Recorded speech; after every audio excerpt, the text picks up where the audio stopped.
Огненный матч Ливерпуля и Арсенала. МЮ нужен новый форвард. Мадридскому Реалу интересен игрок Зенита. Будущее Феликса в Барсе под вопросом. Обо всем этом и многом другом вы узнаете в этом ролике. А перед его началом я хотел бы сказать о том, что у меня есть телеграм-канал, в котором ты найдешь актуальные новости из мира футбола, а также трансляции матчей топовых чемпионатов. Ссылку я оставлю в описании. В Барселоне нет единого мнения насчет будущего Жоао Феликса. По данным АС, в спортивном руководстве Блауграны есть разногласия насчет португальца, арендованного у Атлетико до конца сезона. Отмечается его нестабильность, неспособность проявлять себя на поле регулярно. К тому же главный тренер Барсы Хави хотел бы играть по другой схеме, добавив еще одного полузащитника, как раз за счет Феликса.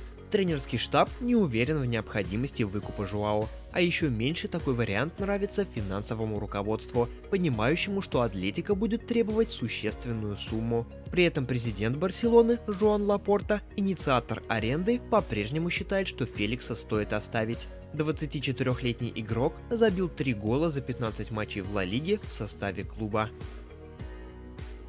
Защитник питерского «Зенита» Роберт Ренан может покинуть российский клуб в зимнее трансферное окно. Как сообщает АС, руководство мадридского Реала рассматривает возможность аренды бразильского футболиста с последующим правом выкупа. Ранее сообщалось, что бразильский Интернациональ близок к подписанию Роберта. Также была информация о том, что на футболиста претендовал Вест Хэм, предлагавший 25 миллионов евро, но в последний момент переговоры застопорились. Ренан выступает за «Зенит» с января 23-го. Манчестер Юнайтед обдумывает приобретение нападающего Севильи Юсефа Эн-Несери. Из-за правил финансового фейерплей трансферный бюджет Юнайтед на январь крайне ограничен. Однако красные дьяволы отчаянно нуждаются в усилении нападения, учитывая неважную форму Расмуса Хойлунда, Маркуса Решфорда и Антони Марсиаля. Юнайтед подыскал для себя бюджетный вариант в лице Сиру Гираси, который забил 17 голов за Штутгарт в этом сезоне Бундеслиги. Гираси доступен для трансфера всего за 15 миллионов фунтов. Однако The Sun может подтвердить, что 27-летний гвинеец предпочитает перейти в Тоттенхэм. В сложившейся ситуации МЮ переключил свое внимание на Эн-Несери, которого скауты Красных Дьяволов должны были просматривать во время субботнего матча Севильи и Атлетико Мадрид. Эн-Несери является ведущим нападающим Севильи с января 20-го. В течение этого времени дважды выиграв Лигу Европы с командой из столицы Андалусии. Для приобретения форварда посреди сезона должно хватить примерно 16 миллионов фунтов. Полузащитник Баварии Джамал Мусиала прокомментировал свое будущее в мюнхенском клубе. «Мой контракт истекает в 26-м году, так что все абсолютно спокойно. Мне очень комфортно в Баварии. Мне нравится работать с Томасом Тухелем. Он и его тренерский штаб очень мне помогают. Они внимательны к деталям. Думаю, наша команда движется в правильном направлении, а лично я могу стать лучше в некоторых аспектах, например, в принятии решений и игре в пас», приводит слова Мусиалы журналист Максимилиан Кох. Инвестиционный фонд 777 Partners сделал большой шаг к покупке Эвертона, получив одобрение Управления по финансовому регулированию и контролю Великобритании. Нынешний хозяин Эвертона Фархад Машири заключил соглашение с 777 Partners еще в сентябре. Базирующийся в Майами фонд должен был выкупить всю долю акций британо-иранского бизнесмена в размере 94,1%. Однако затем начался долгий процесс согласования сделки с Премьер-лигой и Футбольной ассоциацией Англии. К процессу также подключилось Управление по финансовому регулированию и надзору Великобритании, чье одобрение необходимо любой компании, планирующей какую-либо финансовую активность в Великобритании. 777 Partners состоит из множества компаний в различных областях, причем к ряду из них поданы судебные иски в США. Несмотря на это, американскому инвестиционному фонду был дан зеленый свет, сообщает The Athletic. Теперь фонд рассчитывает получить одобрение и от Премьер-лиги с Футбольной ассоциацией Англии, что потенциально поможет Эвертону избежать введения внешней администрации и снятия еще одной порции очков. Добавлю, что 777 Partners уже владеет долями в Дженуа, Стандарте, Ред Стар, Васко да Гаме и Герте.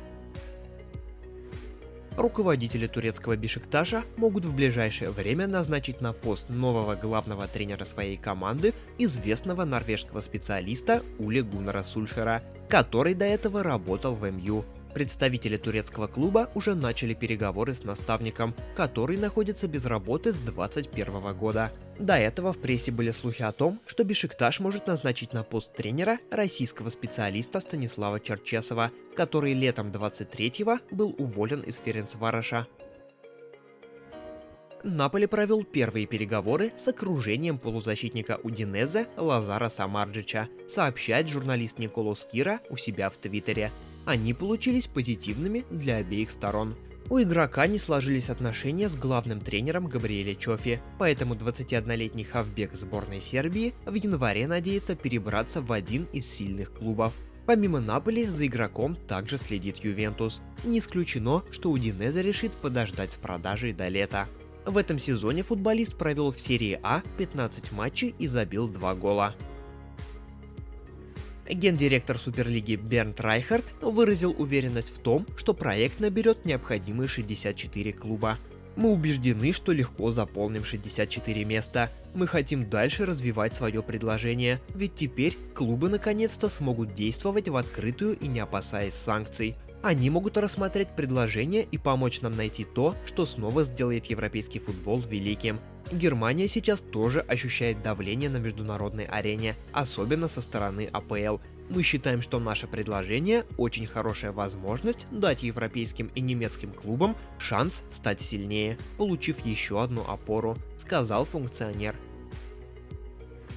Милан может уволить Стефано Пиоли. Разговоры о возможной отставке усилились после ничейного результата против Салернитаны. La Gazzetta dello Sport отмечает, что боссов Милана не устраивают результаты и число травм, в которых частично винят тренерский штаб. Кроме того, Милану не понравились слова Пиоли после ничьей, которые посчитали слишком пассивными. Стефано тренирует итальянскую команду с октября 2019 года. Вчера в матче 18-го тура английской премьер-лиги встречались Ливерпуль и Арсенал. Команды играли на стадионе Энфилд в Ливерпуле. В самом начале встречи, на 4-й минуте, защитник Арсенала Габриэль открыл счет. На 29-й минуте Мохаммед Салах сравнял счет. Гол Салаха так и остался последним в данной встрече. Матч завершился в ничью со счетом 1-1. После этой встречи Ливерпуль поднялся на второе место в турнирной таблице АПЛ, обойдя Астон Виллу. Арсенал же остался на первой строчке, имея в своем активе 40 очков.